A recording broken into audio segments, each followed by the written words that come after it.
Hello friends, কেমন আছো তোমরা সবাই? নিয়ে চলে এসেছি আবার একটা মিনি ব্লগ। তো বড় গাছেরই গেছিলাম, সেই ভিডিওটা তো তোমাদের সাথে শেয়ার করেছি। তো ফেরার পথে কিছু ভিডিও তোমাদের সাথে শেয়ার করা হয়নি, তাই ফেরার পথে কি কি করলাম সেই ভিডিওগুলো আজকে তোমাদের সাথে শেয়ার করব। মানে কিছু খাক না খাক উপোসের সময় ও ঠিক ফুচকা খাবে। দেখলেই তোমরা, প্রথমে আমরা একটুখানি ফুচকা খেয়ে নিলাম, তারপর একটা রেস্টুরেন্টে ঢুকে খাবার অর্ডার করে নিয়েছিলাম। মন্ডি করে নেবে ওখানে না।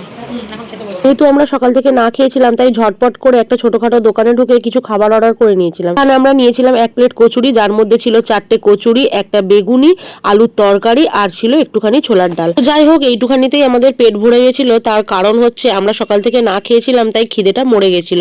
তো এইটুখানি খাবারের দাম নিয়েছিল 40 টাকা। যাই হোক, খাওয়া দাওয়া সেরে বেরিয়ে পড়েছিলাম। ওখান থেকে ফেরার পথে তো দেখলাম একটা খুব সুন্দর সফট টয়েসের দোকান রয়েছে, যেখানে অনেক রকমের সফট টয়েস ছিল। তো দেখে আমাদের বেশ পছন্দ হয়েছিল, তাই ওখান থেকে ও আর আমি মিলে কিছু কিনে নিয়ে। এই ছিল বড় কাছের এই সমস্তটা ভিডিও। তো তোমাদের ভিডিওটা কেমন লাগলো জানিও। চলো দেখা হবে পরে, টাটা।